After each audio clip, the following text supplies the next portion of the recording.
China की अब double class लग गई है बलूचिस्तान में भी और हेगसेथ जो अमेरिकी रक्षा मंत्री हैं उनके द्वारा भी। जानेंगे जियोपॉलिटिक्स में क्या कुछ चल रहा है, हमेशा की तरह जानने को मिलेगा बहुत कुछ। आइए जानते हैं इन खबरों को विस्तार से। बलूचिस्तान में पाकिस्तान के खिलाफ लड़ रहे विद्रोही समूहों ने बड़ा फैसला किया है।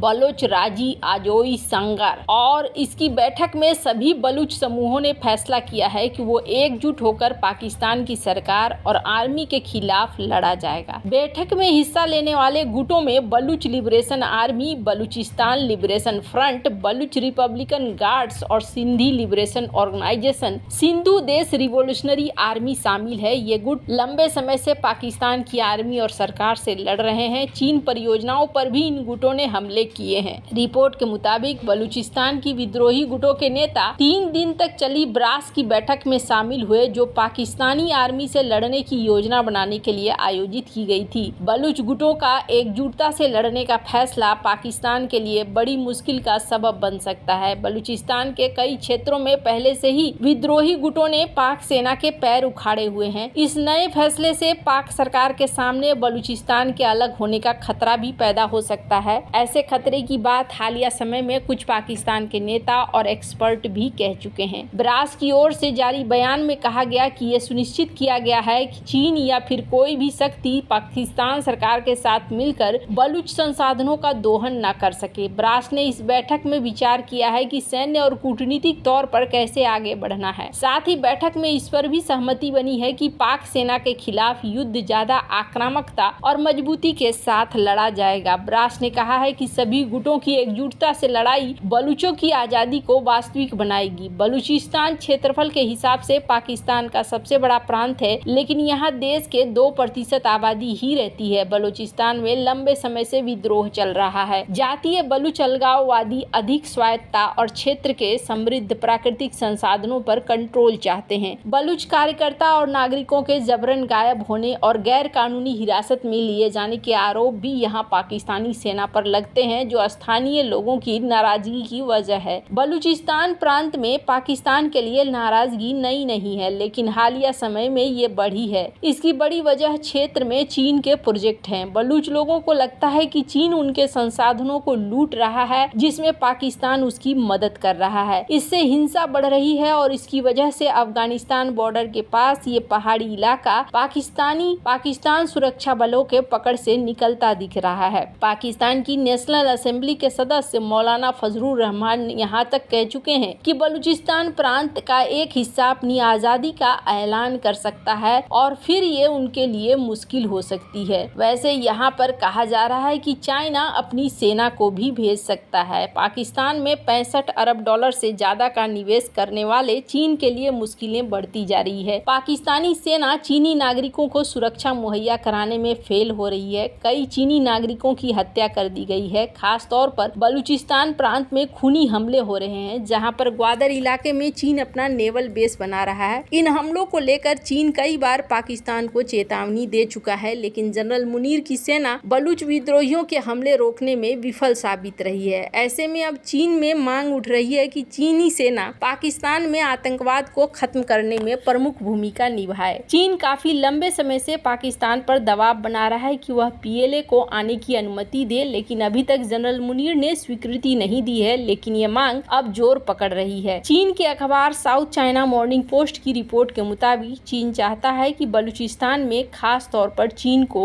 आतंकवाद को रोकने के लिए नेतृत्व की मांग हो रही है। चीन की सरकार से जुड़े प्रभावशाली think tank security studies centre के शोधकर्ता का कहना है कि पाकिस्तान और चीन को आपस में खुफिया सूचना को हासिल करने, उसे साझा करने को मजबूत करना चाहिए। साथ ही पाकिस्तान को चीन की प्राइवेट सुरक्षा कंपनियों का ज्यादा प्रभावी भूमिका निभाने की अनुमति देनी चाहिए। दरअसल पाकिस्तान के चीनी सेना को मंजूरी नहीं देने के बाद अब जिनपिंग सरकार प्राइवेट कंपनियों के नाम पर अपनी सेना को भेजना चाहती है। चीन ने अपने BRI योजना के तहत चाइना पाकिस्तान आर्थिक कॉरिडोर बना रहा है। इसमें चीन ने अब तक 65 अरब डॉलर का करीब निवेश किया है। इस कॉरिडोर के जरिए चीन मलक्का स्ट्रेट से गुजरे बिना अरब सागर तक सीधी पहुंच बनाना चाहता है, ताकि उसे भारत और अमेरिका के रास्ते बंद करने का डर नहीं रहे। खैर, जहां एक तरफ ये सब कुछ चल रहा है, वहीं दूसरी तरफ चाइना के लिए मुसीबत हेग्सेथ भी लेकर आए हैं। स्क्रीन पर एक वीडियो है, मैं चाहती हूँ कि इस वीडियो को आप सुने। We're also here today to directly and unambiguously express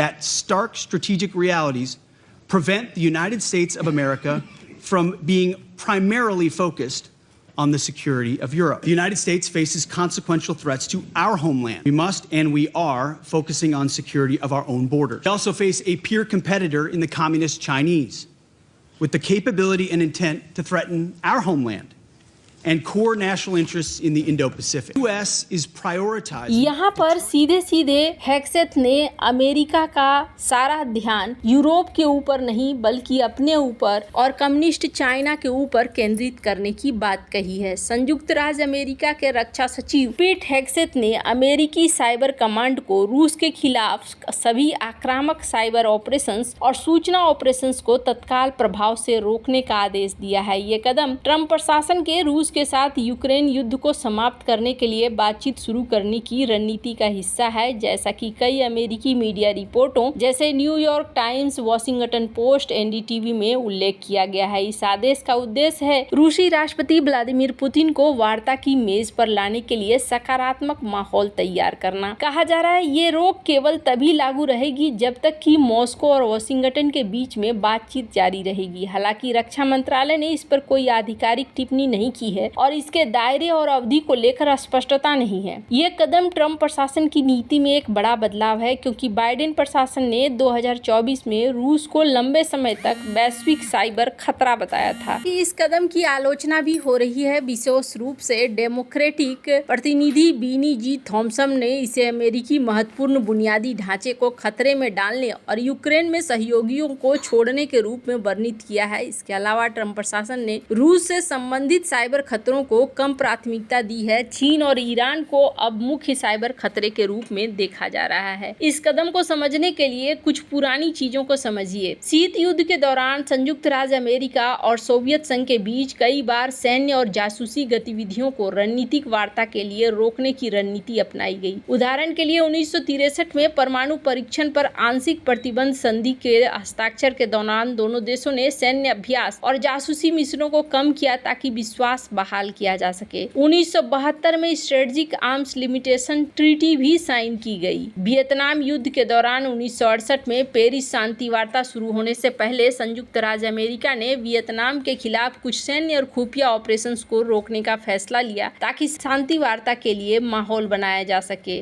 उदाहरण के लिए बमबारी विराम की भी घोषणा की गई, जिसमें अमेरिका ने उत्तर वियतनाम पर हवाई हमले रोक दिए ताकि वार्ता में प्रगति हो सके। हालांकि ये कदम विवादास्पद रहा, क्योंकि कुछ ने इसे कमजोरी के रूप में देखा। 11 सितंबर 2001 के आतंकी हमले के बाद संयुक्त राज्य अमेरिका और रूस ने आतंकवाद के खिलाफ एक अस्थायी सहयोग स्थापित करने की बात भी कही थी। साइबर युद्ध 2010 से शुरू हुआ। इजराइल ने ईरान के परमाणु कार्यक्रम को बाधित करने के लिए स्टक्सनेट नामक एक उन्नत साइबरवेयर विकसित किया, जो ईरानी परमाणु सुविधा को निशाना बनाया। हालांकि बाद में 2013 में जब अमेरिका और ईरान के बीच परमाणु वार्ता शुरू हुई तो अमेरिका ने ईरान के खिलाफ कुछ साइबर ऑपरेशंस को कम कर दिए ताकि बातचीत बाधित न हो। रूस ने अभी तक इस पर कोई प्रतिक्रिया नहीं दी है, लेकिन ये संकेत मिलता है कि ट्रंप प्रशासन के आने के बाद रूस के अच्छे दिन जरूर आने वाले हैं। वैसे आपको क्या लगता है, क्या भारत के लिए ये मददगार होगा या नहीं? कमेंट कर अपनी राय जरूर बताएं। जल्द मिलते हैं अगले वीडियो में नई खबर के साथ।